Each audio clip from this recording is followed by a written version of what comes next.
Nang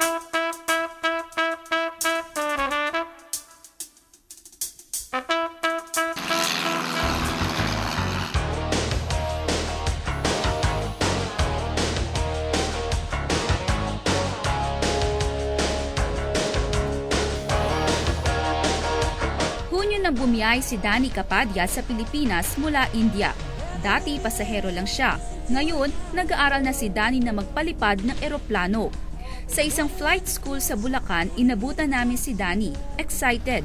First time niya raw sa likod ng manibela nang paliliparin niyang airplane. I was aware because of my wife and few friends around who are pilots. And with their recommendation, I'm here. Bukod sa mura, sabi ni Danny, hindi masyadong OP o out of place ang mga dayuhan tulad niya rito at dekalidad ang turo ng mga instructors. I think it's very much similar to India. It's just that we speak different language. Rest all the same. From Saudi to Bulacan naman ang rutang pinanggalingan ni Mohamed Ahmed Said.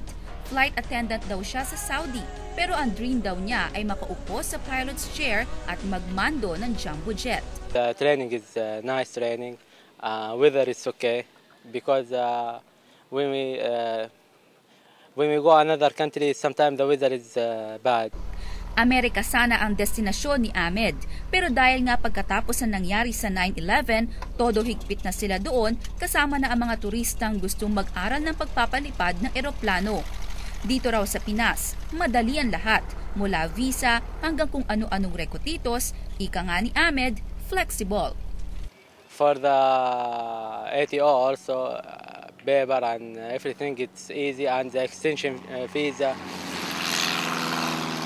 Ayon sa Air Transportation Office, umaabot sa 400 Indian nationals ang nag-enroll sa iba't ibang aviation center dito sa ating bansa noong nakaraang taon. Inaasahan nilang dadami pa ito sa mga susunod na taon. Maliban sa mga Indian, may mangilan-ngilan na rin mga foreign students mula Egypt, Nepal at Bangladesh ang parating pa sa bansa.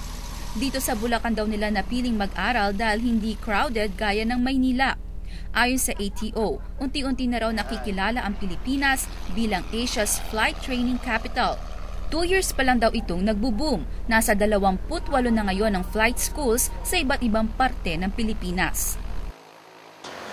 It gave a lot of job opportunities sa mga katulad namin na ako sa instructor pilot. And yung sa mechanic side naman, of course, pag dumami yung estudyante, maraming gagamitin na eroplano, maraming ayusin na eroplano.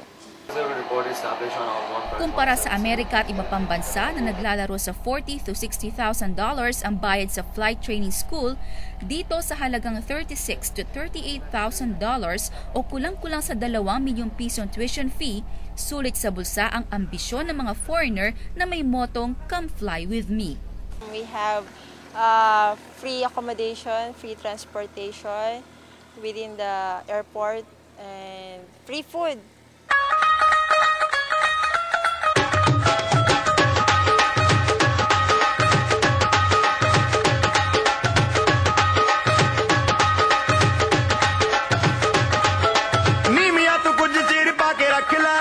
Sa pagpasok ng mga dayuhan sa Bulacan, lipad din ang negosyo ng ilang taga roon. Si Aling Medi Rovelio, dati nagtitinda ng mga Pinoy na lutong ulam. Pero nang dumating ang mga Indiano, lutong Indian na ang laman ng kanyang mga kaserola. Sabi nila masarap daw para daw yung kumakain sila sa kanila.